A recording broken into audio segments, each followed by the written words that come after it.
വിശദമായ വാർത്തയിലേക്ക്. മുൻ മന്ത്രി മുതിർന്ന കോൺഗ്രസ് നേതാവുമായ എം കമലം അന്തരിച്ചു. അന്തിം വാർദ്ധക്യ സഹജമായ അസുഖത്തെ തുടർന്ന് കോഴിക്കോട് നടക്കാവിലെ വസതിയിൽ വെച്ചായിരുന്നു. കരുണാകരൻ മന്ത്രിസഭയിൽ സഹകരണ വകുപ്പ് മന്ത്രിയായിരുന്നു. കൂടുതൽ വിശദാംശങ്ങളുമായി ലതീഷ് ചേരുന്നുണ്ട്. ലതീഷ്, മുതിർന്ന കോൺഗ്രസ് നേതാവ് എം കമലം അന്തരിച്ചിരിക്കുകയാണ്. എപ്പോഴായിരുന്നു ഇവരുടെ അന്ത്യം? എന്തെല്ലാമാണ് കൂടുതൽ വിശദാംശങ്ങൾ? ഇന്ന് രാവിലെ 6:30 കോഴിക്കോട് നടക്കാവിലുള്ള അവരുടെ വസതിയിൽ തന്നെയായിരുന്നു അന്ത്യം സംഭവിച്ചത്. കഴിഞ്ഞ കുറച്ചു നാളുകളായി വാർദ്ധക്യ സഹജമായ അസുഖത്തെ തുടർന്ന് അവർ വിശ്രമത്തിലായിരുന്നു. പൊതുരംഗത്ത് അത്ര സജീവമായിരുന്നില്ല. മുൻ മന്ത്രിയാണ് എം കമലം. അതേപോലെ തന്നെ കേരളത്തിലെ തന്നെ ഏറ്റവും മുതിർന്ന കോൺഗ്രസ് നേതാക്കളിൽ ഒരാളാണ്. 94 വയസ്സായിരുന്നു എം കമലത്തിന്. ഇന്ന് രാവിലെ 6:30 കൂടിയാണ് അന്ത്യം സംഭവിച്ചത്. കെ കരുണാകരൻ മന്ത്രിസഭയിൽ സഹകരണ വകുപ്പ് മന്ത്രിയായി അവർ പ്രവർത്തിച്ചിട്ടുണ്ട്. 1982 മുതൽ 1987 വരെയുള്ള കെ കരുണാകരൻ മന്ത്രിസഭയിലായിരുന്നു അവർ സഹകരണ മന്ത്രിയായി ചുമതല വഹിച്ചത്. 80-ലും 82-ലും ഇവർ കൽപ്പറ്റയിൽ നിന്ന് നിയമസഭാ അംഗമായി, അതായത് 6-7 കേരള നിയമസഭകളിൽ അംഗമായിരുന്നു എം കമലം. അതിനു മുമ്പ് തന്നെ കോഴിക്കോട് കോർപ്പറേഷൻ നഗരസഭയിലേക്കെല്ലാം നിരവധി തവണ മത്സരിക്കുകയും വിജയിക്കുകയും ചെയ്ത ചരിത്രവും എം കമലത്തിനുണ്ട്. KPCC ജനറൽ സെക്രട്ടറിയായും അതേപോലെ തന്നെ വൈസ് പ്രസിഡന്റായും പ്രവർത്തിച്ചിരുന്നു അവർ. കോൺഗ്രസിലെ പിളർപ്പിനെ തുടർന്ന് ഇവർ സംഘടനാ കോൺഗ്രസിൽ പ്രവർത്തിച്ചു. സംഘടനാ കോൺഗ്രസിൽ നിന്ന് അവർ ജനതാ പാർട്ടിയിലും പ്രവർത്തിക്കുന്ന സാഹചര്യം ഉണ്ടായി. അതുകൊണ്ട് തന്നെ അടിയന്തരാവസ്ഥ കാലത്ത് എം കമലം ജയിൽ ശിക്ഷ അനുഭവിച്ചു. അജിത ഉൾപ്പെടെയുള്ളവർക്കൊപ്പമായിരുന്നു, കെ അജിത അടക്കമുള്ള വനിതാ പ്രവർത്തകർക്കൊപ്പമായിരുന്നു ഇവർ ജയിലിൽ കഴിഞ്ഞിരുന്നതെന്നാണ് നമുക്ക് അറിയാൻ കഴിയുന്നത്. എന്തായാലും ജനതാ പാർട്ടി രൂപീകരിച്ചപ്പോൾ കേരളത്തിലെ തന്നെ ഏറ്റവും മുതിർന്ന അല്ലെങ്കിൽ സജീവമായ ജനതാ പാർട്ടിയുടെ വക്താവായി അല്ലെങ്കിൽ നേതാവായി ഇവർ പ്രവർത്തിക്കുകയും ചെയ്തിട്ടുണ്ട്. 1977-ൽ ജനതാ പാർട്ടിയിൽ നിന്നുകൊണ്ട് അടിയന്തരാവസ്ഥയ്ക്ക് ശേഷം നടന്ന ലോക്സഭാ തെരഞ്ഞെടുപ്പിൽ ജനതാ ടിക്കറ്റിൽ കോഴിക്കോട് ലോക്സഭാ സീറ്റിൽ നിന്നും മത്സരിക്കുകയും അവർ പരാജയപ്പെടുകയും ചെയ്തു. നിയമസഭയിലേക്കും മത്സരിച്ച് പരാജയപ്പെട്ടിട്ടുണ്ട്. എന്നാൽ 1980 അവർ തിരിച്ച് വീണ്ടും കോൺഗ്രസിലേക്ക് തന്നെ തിരികെ എത്തുകയായിരുന്നു. കെ കരുണാകരന്റെ എല്ലാം ഏറ്റവും അടുപ്പം പുലർത്തിയ ഒരു നേതാവായിരുന്നു. അതേപോലെ തന്നെ ഇന്ദിരാഗാന്ധി, രാജീവ് ഗാന്ധി അടക്കമുള്ള ദേശീയ തലത്തിലെ കോൺഗ്രസിന്റെ പ്രഗത്ഭരായ നേതാക്കളുമായും വേറെ സൗഹൃദവും അടുപ്പവും കാത്തു സൂക്ഷിച്ച ഒരു നേതാവ് കൂടിയായിരുന്നു എം കമലം. ഇന്ന് 5 മണി വീട്ടിൽ തന്നെയാണ്, കോഴിക്കോട് നഗരത്തിൽ തന്നെയുള്ള അല്ലെങ്കിൽ നടക്കാവിലുള്ള വീട്ടിൽ തന്നെയാണ് പൊതുദർശനം. 5 മണിക്ക് കോഴിക്കോട് DCC ഓഫീസിൽ പൊതുദർശനം നടക്കും. 5 മണി മുതൽ 6 മണി വരെയാണ് DCCയിൽ പൊതുദർശനത്തിനുള്ള ക്രമീകരണം ഒരുക്കിയിരിക്കുന്നത്. 6 മണിയോടുകൂടി കോഴിക്കോട് മാവൂർ റോഡിലെ വൈദ്യുത ശ്മശാനത്തിലായിരിക്കും എം കമലത്തിന്റെ സംസ്കാര ചടങ്ങുകൾ നടക്കുക. അല്പസമയം മുമ്പ് ഇവിടെ ഗതാഗത വകുപ്പ് മന്ത്രി AK ശശീന്ദ്രനും പ്രതിപക്ഷ നേതാവ് രമേശ് ചെന്നിത്തലയും എത്തി അന്തിമോപചാരം അർപ്പിച്ചു. മുൻ മുഖ്യമന്ത്രി ഉമ്മൻചാണ്ടി അടക്കമുള്ള കോൺഗ്രസിന്റെ മുതിർന്ന നേതാക്കളെല്ലാം കോഴിക്കോട്ടേക്ക് തിരിച്ചിട്ടുണ്ട്. കോഴിക്കോട് ജില്ലയിലെ കോൺഗ്രസ് 3 ദിവസത്തെ ദുഃഖാചരണം പ്രഖ്യാപിച്ചു. ഇന്ന് വൈകിട്ട് കോഴിക്കോട് വടകരയിൽ നടത്താനിരുന്ന പൗരത്വ ഭേദഗതിക്കെതിരായ പ്രതിഷേധ സമരവും കോൺഗ്രസ് മാറ്റിവെച്ചിട്ടുണ്ട്. എന്തായാലും കേരളത്തിലെ തന്നെ ഏറ്റവും മുതിർന്ന രാഷ്ട്രീയ നേതാക്കളിൽ ഒരാളും മുതിർന്ന കോൺഗ്രസ് നേതാവും മുൻ മന്ത്രിയുമായ എം കമലം വിടവാങ്ങിയിരിക്കുന്നു. നിരവധി പേരാണ് അവരെ അവസാനമായി ഒരു നോക്ക് കാണാൻ കോഴിക്കോട് നടക്കാവിലുള്ള വസതിയിലേക്ക് എത്തിക്കൊണ്ടിരിക്കുന്നത്. ലതീഷ്, അതോടൊപ്പം തന്നെ സംസ്കാര ചടങ്ങുകളുടെ കാര്യങ്ങളെല്ലാം ഇപ്പോൾ തീരുമാനമായോ? എപ്പോഴാണ് ആ ചടങ്ങുകളൊക്കെ നടക്കുക? അതിന്റെ വിശദാംശങ്ങൾ ഇപ്പോൾ ലഭ്യമാണോ? തീർച്ചയായും ഞാൻ നേരത്തെ സൂചിപ്പിച്ചതുപോലെ തന്നെ 5 മണി വരെ കോഴിക്കോട് നടക്കാവിലുള്ള അവരുടെ വസതിയിൽ തന്നെയാണ് പൊതുദർശനം.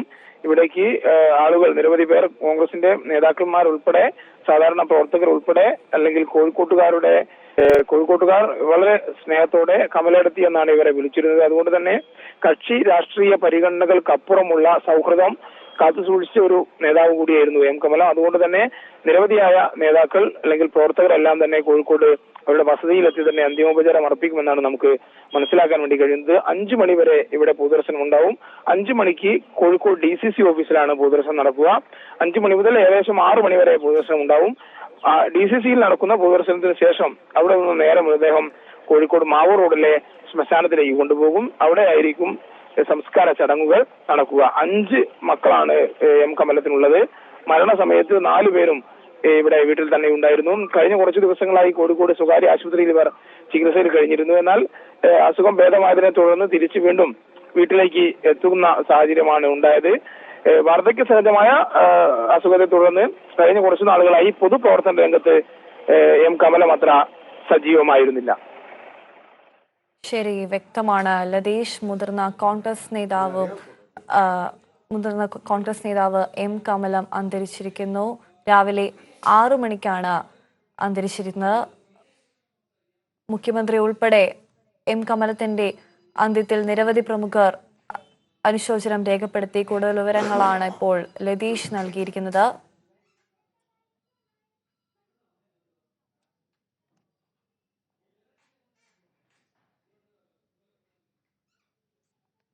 ആറും ഏഴും കേരള നിയമസഭകളിലെ അംഗവും ഏഴാം സഭയിലെ സഹകരണ വകുപ്പ് മന്ത്രിയുമായിരുന്നു എം കമലം.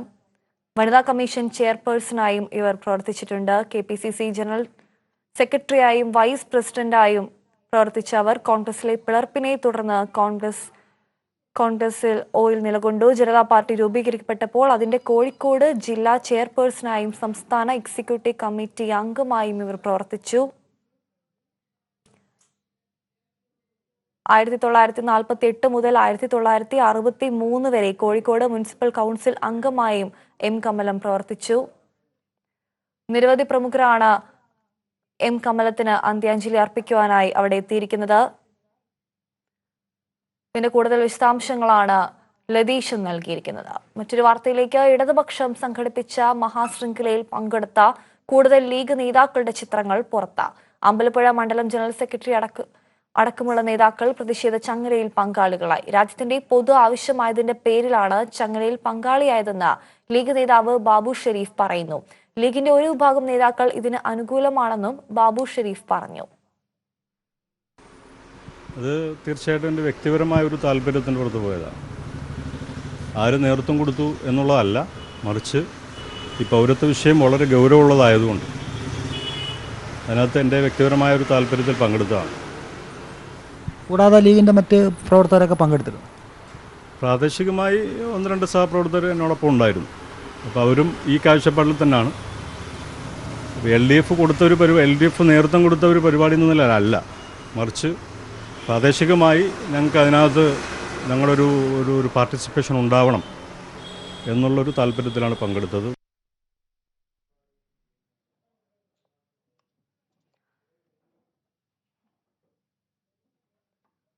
ഇടതുപക്ഷം സംഘടിപ്പിച്ച മഹാശൃംഖലയിൽ പങ്കെടുത്ത കൂടുതൽ ലീഗ് നേതാക്കളുടെ ഈ ചിത്രങ്ങൾ പുറത്ത്.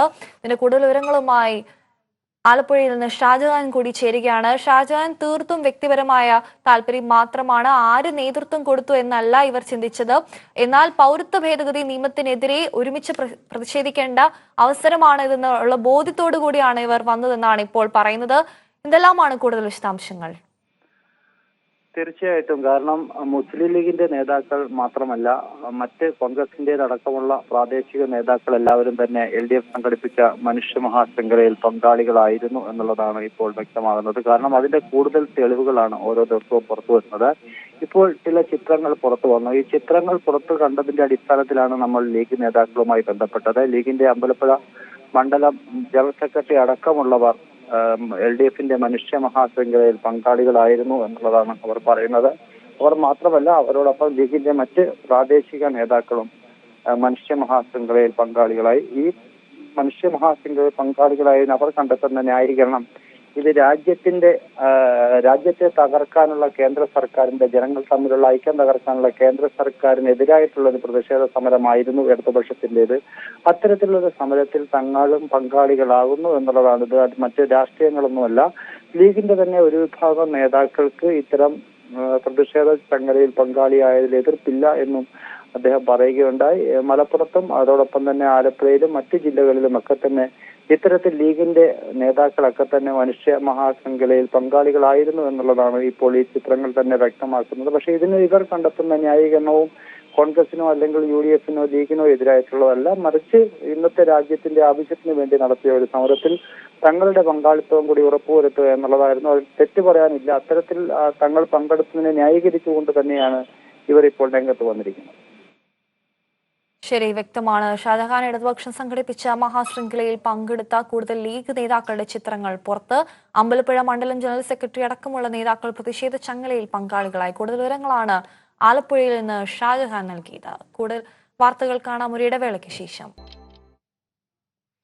ചൈനയിൽ കൊറോണ വൈറസ് ബാധയേറ്റ് മരിച്ചവരുടെ എണ്ണം 170ആയി. ഇന്നലെ മരിച്ചത് 38 പേരാണ്. കൊറോണ വൈറസ് ബാധ തടയാൻ ലോകരാജ്യങ്ങൾ അതീവ ജാഗ്രത പാലിക്കണമെന്ന് ലോകാരോഗ്യ സംഘടനയുടെ മുന്നറിയിപ്പുമുണ്ട്. ചൈനയ്ക്ക് പുറമെ 18 രാജ്യങ്ങളിൽ കൂടി കൊറോണ വൈറസ് ബാധ സ്ഥിരീകരിച്ച പശ്ചാത്തലത്തിലാണ് ഇത്തരമൊരു നിർദ്ദേശം വന്നിരിക്കുന്നത്. വിഷയം ചർച്ച ചെയ്യാൻ ലോകാരോഗ്യ സംഘടനയുടെ അടിയന്തര യോഗം ഇന്ന് ചേരും. ആഗോള അടിയന്തരാവസ്ഥ പ്രഖ്യാപിക്കുന്ന അടക്കമുള്ള കാര്യങ്ങൾ പരിഗണനയിൽ. കൂടുതൽ വിശദാംശങ്ങളുമായി ന്യൂസ് ഡെസ്കിൽ നിന്നും സന്തോഷ് ചേരുകയാണ്. സന്തോഷ്, 170 പേരാണ് ഇതുവരെ കൊറോണ വൈറസ് ബാധയേറ്റ് ചൈനയിൽ മാത്രം മരിച്ചത്. അതുമാത്രമല്ല, ഏകദേശം 1800ഓളം പേർക്ക് കൊറോണ വൈറസ് ബാധ സ്ഥിരീകരിച്ചിട്ടുമുണ്ട്. ലോക രാജ്യങ്ങളെല്ലാം തന്നെ ഈ ഒരു ഭീഷണിയിലുമാണ് നിൽക്കുന്നത്. എന്തെല്ലാമാണ് ഇപ്പോൾ ലഭ്യമാകുന്ന കൂടുതൽ വിശദാംശങ്ങൾ? ബാധ ചൈനയിൽ ആരംഭിച്ചെങ്കിൽ പോലും ലോകാരോഗ്യ സംഘടന ഇക്കാര്യത്തിൽ ഇടപെട്ടിരുന്നില്ല. കാരണം ചൈന തന്നെ ഇക്കാര്യത്തിൽ ഈ രോഗം തങ്ങൾക്ക് തന്നെ പരിശോധിക്കാനും പരിഹരിക്കാനും കഴിയും എന്നറിയിച്ചിരുന്നു. പക്ഷേ ഇതിപ്പോൾ ചൈന വിട്ട് ഇപ്പോൾ ഏകദേശം 18 രാജ്യങ്ങളിലേക്ക് വ്യാപിച്ചിരിക്കുന്നു. പ്രത്യേകിച്ച് ചൈനയുമായി അതിർത്തി പങ്കിടുന്ന രാജ്യങ്ങളിൽ മുഴുവൻ കൊറോണ വൈറസ് ബാധിതരെ കണ്ടെത്തുകയും ചെയ്തിരിക്കുന്നു. ആ ഒരു സാഹചര്യത്തിലാണ് ലോകാരോഗ്യ സംഘടന അടിയന്തരമായി ഇന്ന് യോഗം ചേരുന്നത്. ഇതിനിടയിൽ ചൈനയിൽ മരിച്ചവരുടെ എണ്ണം 170ആയി. അതിൽ 38 പേർ ഇന്നലെ മാത്രം മരിച്ചവരാണ്. ചൈനയെ സംബന്ധിച്ച് നമുക്കറിയാം, അത് വിവരങ്ങൾ ലഭ്യമാവുക വളരെ അപര്യാപ്തമായിരിക്കും. ഏറ്റവും അവസാനം ലോകാരോഗ്യ സംഘടനയുടെ വിദഗ്ധർ തന്നെ ചൂണ്ടിക്കാട്ടുന്നത് ഔദ്യോഗികമായി മരണസംഖ്യ 170 ആണ് എന്നറിയിച്ചെങ്കിൽ പോലും അനൗദ്യോഗികമായി മരണസംഖ്യ വളരെയേറെ കൂടാനുള്ള സാധ്യത തള്ളിക്കളയാനാകില്ല. ഇന്നലെ 1380 പേരിൽ രോഗം സ്ഥിരീകരിച്ചു. അവരടക്കം 7700ഓളം പേർ ഇപ്പോൾ രോഗം സ്ഥിരീകരിക്കപ്പെട്ട് ചൈനയിൽ മാത്രം ചികിത്സ തേടിയിട്ടുണ്ട്. കൂടാതെ 12000ഓളം പേർ ഇപ്പോഴും രോഗബാധിതരാണോ എന്ന സംശയത്തിൽ ചൈനയിൽ മാത്രം നിരീക്ഷണത്തിലാണ്.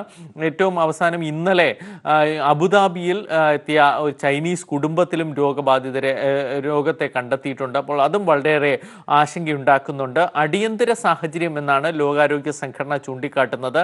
അടിയന്തരമായി പ്രതിരോധ സംവിധാനങ്ങൾ, കൂടാതെ ചൈനയിൽ കുടുങ്ങിയ മറ്റു രാഷ്ട്രങ്ങളിലെ പൗരന്മാരെ എങ്ങനെ ഇവാക്യുവേറ്റ് ചെയ്യാം എന്നിവയായിരിക്കും ചർച്ചയെ. ജപ്പാൻ ഇന്നലെ ചൈനയിലെ അവരുടെ പൗരന്മാരെ തിരിച്ച നാട്ടിലേക്ക് കൊണ്ടുപോയിരുന്നു. ഇന്ത്യയും അത്തരമൊരു നീക്കത്തിലാണ്. മറ്റു രാജ്യങ്ങളും അവരുടെ പൗരന്മാരെ, ചൈനയിൽ അകപ്പെട്ടു പോയ അവരുടെ പൗരന്മാരെ തിരികെ കൊണ്ടുവരാനുള്ള ശ്രമം സജീവമാക്കിയിട്ടുണ്ട്. ചൈനയാകട്ടെ ഏറ്റവും പുതിയതായി 2 ആശുപത്രികൾ കൊറോണ വൈറസ് ബാധിതരെ ചികിത്സിക്കാനായി മാത്രം നിർമ്മാണം ആരംഭിച്ചിട്ടുണ്ട്. അത് 3 ദിവസത്തിനുള്ളിൽ പ്രവർത്തനം ആരംഭിക്കാൻ കഴിയുന്ന തരത്തിലാണ് അതിന്റെ നിർമ്മാണ പ്രവർത്തനങ്ങൾ പുരോഗമിക്കുന്നത്. തീർച്ചയായും വ്യക്തമാണ് സന്തോഷ്. ചൈനയിൽ കൊറോണ വൈറസ് ബാധയേറ്റ് മരിച്ചവരുടെ എണ്ണം 170ആയി. ഇന്നലെ മരിച്ചത് 38 പേരാണ്. കൊറോണ വൈറസ് ബാധ തടയാൻ ലോകരാജ്യങ്ങൾ അതീവ ജാഗ്രത പാലിക്കണമെന്ന് ലോകാരോഗ്യ സംഘടനയുടെ മുന്നറിയിപ്പുമുണ്ട്. ചൈനയ്ക്ക് പുറമെ 18 രാജ്യങ്ങളിൽ കൂടി കൊറോണ വൈറസ് ബാധ സ്ഥിരീകരിച്ച പശ്ചാത്തലത്തിലാണ് ഇത്തരമൊരു നിർദ്ദേശം വന്നിരിക്കുന്നത്. കൂടുതൽ വിശദാംശങ്ങളാണ് ന്യൂസ് ഡെസ്കിൽ നിന്നും സന്തോഷ് നൽകിയത്. മറ്റൊരു വാർത്തയിലേക്ക്. പാർലമെന്റ് ബഡ്ജറ്റ് സമ്മേളനത്തിന് നാളെ തുടക്കമാകും. രാഷ്ട്രപതിയുടെ നയപ്രഖ്യാപനത്തോടെയാണ് സമ്മേളനത്തിന് തുടക്കമാകുക. രാജ്യം നേരിടുന്ന സാമ്പത്തിക പ്രതിസന്ധി മറികടക്കാനുള്ള വൻ പ്രഖ്യാപനങ്ങളും നികുതി സ്ലാബുകൾ കുറയ്ക്കുകയും ചെയ്യുമെന്നാണ് പ്രതീക്ഷ. ആദായ നികുതി പരിധി 5 ലക്ഷത്തിൽ നിന്ന് 7 ആക്കിയേക്കുമെന്നാണ് സൂചന. ദില്ലി അടക്കമുള്ള സംസ്ഥാനങ്ങളിലെ തെരഞ്ഞെടുപ്പ് മുന്നിൽ കണ്ട് ജനക്ഷേമ പദ്ധതികളും ബഡ്ജറ്റിൽ കാണും.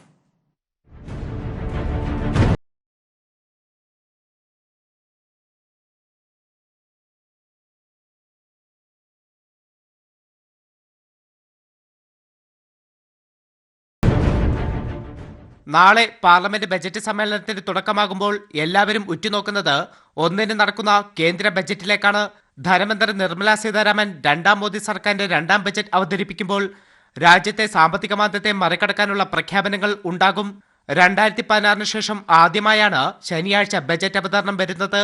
ഇപ്പോഴത്തെ പ്രതിസന്ധികൾ മറികടക്കാൻ ക്ഷേമ പദ്ധതികൾക്കും സുസ്ഥിര വികസനത്തിനും ഊന്നൽ കൊടുക്കുമെന്നാണ് നിരീക്ഷകരുടെ വിലയിരുത്തൽ. രാജ്യം കടുത്ത സാമ്പത്തിക പ്രതിസന്ധി നേരിടുന്നതിനാൽ നികുതി ഘടനയിലടക്കം സമൂലമായ മാറ്റങ്ങൾക്ക് സാധ്യതയുണ്ട്. 11 വർഷത്തിനിടെയുള്ള ഏറ്റവും കുറഞ്ഞ വളർച്ചാ നിരക്കാണ് ഇപ്പോൾ രാജ്യത്തേത്. നിലവിലെ പ്രതിസന്ധികൾ മറികടക്കാൻ ആദായ നികുതി പരിധി 5 ലക്ഷത്തിൽ നിന്ന് 7 ആക്കിയേക്കുമെന്നാണ് സൂചന. നിലവിൽ 5 ലക്ഷം വരെ വാർഷിക വരുമാനം ഉള്ളവർക്ക് 5% നികുതി. രാജ്യത്ത് തൊഴിലില്ലായ്മ 45 വർഷത്തെ ഉയർന്ന നിരക്കായ 6.1%. ഇത് പരിഹരിക്കുന്നതിന് ആവശ്യമായ നിർദ്ദേശങ്ങളും നീക്കങ്ങളും ബജറ്റിൽ ഉണ്ടായേക്കും. ബജറ്റ് കഴിഞ്ഞാണ് ദില്ലി അടക്കമുള്ള സംസ്ഥാനങ്ങളിലെ നിയമസഭാ തെരഞ്ഞെടുപ്പെന്നത് ജനക്ഷേമ പദ്ധതികൾക്ക് സാധ്യത ഏറുന്നുണ്ട്. സാമ്പത്തിക സ്ഥിതി അപകടാവസ്ഥയിലാണെന്ന് വിദഗ്ധർ അടക്കം അഭിപ്രായപ്പെടുകയും വിലക്കയറ്റം രൂക്ഷമാവുകയും ചെയ്യുന്ന സാഹചര്യത്തിൽ സാമ്പത്തിക മേഖലയെ പിടിച്ചു നിർത്താനുള്ള നീക്കങ്ങളും ബജറ്റിൽ ഉണ്ടാകുമെന്നാണ് പ്രതീക്ഷ. കൈരളി ന്യൂസ്, ദില്ലി. നടിയെ ആക്രമിച്ച കേസിൽ വിചാരണ ഇന്ന് തുടങ്ങും. കേസിലെ ഒന്നാം സാക്ഷിയും ഇരയുമായ നടിയാണ് ആദ്യം വിസ്തരിക്കുക. 35 ദിവസം കൊണ്ട് ആദ്യഘട്ട സാക്ഷി വിസ്താരം പൂർത്തിയാക്കാനാണ് കോടതിയുടെ തീരുമാനം. അതേസമയം തന്റെ വിടുതൽ ഹർജി തള്ളിയ വിചാരണ കോടതി ഉത്തരവിനെതിരെ ദിലീപ് സമർപ്പിച്ച അപ്പീലിൽ ഹൈക്കോടതി ഇന്ന് വിധി പറയും. നടി ആക്രമിക്കപ്പെട്ട സംഭവം നടന്ന് 3 വർഷം തികയാറാകുമ്പോഴാണ് കേസിൽ വിചാരണയ്ക്ക് തുടക്കമാവുന്നത്. കേസിലെ ഒന്നാം സാക്ഷിയും ഇരയുമായ നടിയെയാണ് ആദ്യ ദിവസങ്ങളിൽ വിസ്തരിക്കുക. 5 ദിവസം കൊണ്ട് പ്രോസിക്യൂഷൻ വിസ്താരം പൂർത്തിയാക്കും. തുടർന്ന് പ്രതിഭാഗവും ഇരയെ വിസ്തരിക്കും. ഒന്നാം സാക്ഷിയുടെ വിസ്താരം പൂർത്തിയായാൽ മറ്റ് സാക്ഷികളുടെ വിസ്താരം ആരംഭിക്കും. 136 സാക്ഷികൾക്കാണ് കോടതി സമൻസ് അയച്ചിരുന്നത്. ആദ്യഘട്ട സാക്ഷി വിസ്താരം 35 ദിവസത്തിനുള്ളിൽ പൂർത്തിയാക്കാനാണ് തീരുമാനം. ഇതിനിടെ പ്രധാന തെളിവായ നടി ആക്രമിക്കപ്പെടുന്ന ദൃശ്യങ്ങളുടെ ഫോറൻസിക് പരിശോധനാ ഫലം വരുന്നതുവരെ വിചാരണ സ്റ്റേ ചെയ്യണമെന്നാവശ്യപ്പെട്ട് ദിലീപ് സുപ്രീം കോടതിയെ സമീപിച്ചെങ്കിലും ആവശ്യം കോടതി അംഗീകരിച്ചില്ല. എന്നാൽ ഫോറൻസിക് പരിശോധനാ ഫലം വന്ന ശേഷം മാത്രമേ ദിലീപിന്റെ ക്രോസ് വിസ്താരം നടത്താവൂ എന്നും കോടതി ഉത്തരവിട്ടിരുന്നു. അതേസമയം തന്റെ വിടുതൽ ഹർജി തള്ളിയ വിചാരണ കോടതി ഉത്തരവിനെതിരെ ദിലീപ് സമർപ്പിച്ച അപ്പീലിൽ ഹൈക്കോടതി ഇന്ന് വിധി പറയും. ഒന്നാം പ്രതി പൾസർ സുനി തന്നെ ഭീഷണിപ്പെടുത്തിയെന്ന കേസിലും നടിയെ ആക്രമിച്ച കേസിലും പ്രത്യേകം വിചാരണ വേണമെന്നാണ് ദിലീപിന്റെ ആവശ്യം. എന്നാൽ ദിലീപിനെ ഭീഷണിപ്പെടുത്തിയെന്നൊരു കേസില്ലെന്നും വെവ്വേറെ വിചാരണ വേണ്ടതില്ലെന്നും പ്രോസിക്യൂഷനും കോടതിയെ അറിയിച്ചിരുന്നു. കൈരളി ന്യൂസ്, കൊച്ചി. പൗരത്വ നിയമ ഭേദഗതിക്കെതിരെ ഗാന്ധി രക്തസാക്ഷി ദിനമായ ഇന്ന് രാജ്യതലസ്ഥാനത്ത് മനുഷ്യച്ചങ്ങല തീർക്കും. 10,000-കണക്കിന് ആളുകൾ പങ്കെടുക്കുന്ന മനുഷ്യച്ചങ്ങല ജൻ അധികാർ ജൻ ആന്തോളനാണ് സംഘടിപ്പിക്കുന്നത്. 150 സംഘടനകൾ പങ്കെടുക്കും. മോദി സർക്കാരിന്റെ വർഗീയതയ്ക്കെതിരെയുള്ള ഏറ്റവും വലിയ പ്രതിഷേധത്തിനാകും ഇന്ന് രാജ്യതലസ്ഥാനം സാക്ഷ്യം വഹിക്കുക. രാജ്യത്തെ വർഗീയമായി വിഭജിക്കുന്നതിനു വേണ്ടി മോദി സർക്കാർ കൊണ്ടുവന്ന പൗരത്വ ഭേദഗതി നിയമത്തിനെതിരെ ശക്തമായ സമരമാണ് രാജ്യത്ത് നടക്കുന്നത്. ഇതിന്റെ ഭാഗമായി ഗാന്ധിജിയുടെ രക്തസാക്ഷി ദിനമായ നാളെ രാജ്യതലസ്ഥാനത്ത് മനുഷ്യച്ചങ്ങല തീർക്കും. ജൻ ഏകത ജൻ അധികാർ ആന്തോളന്റെ നേതൃത്വത്തിൽ 109 സംഘടനകളാണ് അണിനിരക്കുന്നത്. ഗാന്ധിയെ RSS തീവ്രവാദിയായ ഗോഡ്സെ വെടിവെച്ചു കൊന്ന 5/17 മനുഷ്യച്ചങ്ങല. 1 മിനിറ്റ് മൗനം ആചരിക്കുകയും തുടർന്ന് ദേശീയഗാനം ആലപിക്കുകയും ചെയ്യും. 10,000-കണക്കിന് ആളുകൾ മഹാത്മാഗാന്ധിയുടെ സമാധിയായിട്ടുള്ള രാജ്ഘട്ട് മുതൽ രാജ്ഘട്ട് വരെ, ലാൽക്കില, ജാമാ മസ്ജിദ്, ഡൽഹി ഗേറ്റ് ഉൾപ്പെടെ 5-6 കിലോമീറ്റർ ദൂരത്തിൽ 10,000-കണക്കിന് ആളുകൾ ഒരുമിച്ച് ചേർന്നുകൊണ്ട് ഹ്യൂമൻ ചെയിൻ ഉണ്ടാക്കുകയാണ്. മോദി സർക്കാരിന്റെ വർഗീയ അജണ്ടയ്ക്കെതിരെയുള്ള ശക്തമായ സന്ദേശമാകും നാളത്തെ മനുഷ്യച്ചങ്ങല എന്നാണ് വിലയിരുത്തൽ. ഗാന്ധിജിയുടെ സ്മൃതി മണ്ഡപമായ രാജ്ഘട്ടിൽ നിന്നാണ് ചങ്ങല തുടങ്ങുക. ലാൽക്കില, ഹനുമാൻ മന്ദിർ, ശാന്തിവൻ എന്നീ സ്ഥലങ്ങളിലൂടെ രാജ്ഘട്ടിൽ തന്നെ അവസാനിക്കും. 10,000-കണക്കിന് ആളുകൾ പങ്കെടുക്കുന്ന ശക്തമായ സമരത്തിനാകും നാളെ രാജ്യതലസ്ഥാനം സാക്ഷ്യം വഹിക്കുക. കൈരളി ന്യൂസ്, ദില്ലി. വധശിക്ഷയ്ക്കെതിരെ നിർഭയ കേസ് പ്രതി അക്ഷയ് കുമാർ സിംഗ് സമർപ്പിച്ച തിരുത്തൽ ഹർജി സുപ്രീം കോടതി ഇന്ന് പരിഗണിക്കും. ജസ്റ്റിസ് NV രമണ അധ്യക്ഷനായ 5-അംഗ ബെഞ്ച് ഉച്ചയ്ക്ക് 1 മണിക്ക് ചേംബറിലാണ് ഹർജി പരിഗണിക്കുന്നത്. നേരത്തെ പുനഃപരിശോധനാ ഹർജി തള്ളിയ 3 ജഡ്ജിമാരും ബെഞ്ചിൽ അംഗങ്ങളാണ്. ജനവികാരം കണക്കിലെടുത്താണ് വധശിക്ഷ വിധിച്ചതെന്നാണ് അക്ഷയ് കുമാറിന്റെ ആരോപണം. പ്രതികളായ മുകേഷ് സിംഗിന്റെയും വിനയ് ശർമ്മയുടെയും തിരുത്തൽ ഹർജികൾ നേരത്തെ തള്ളിയിരുന്നു.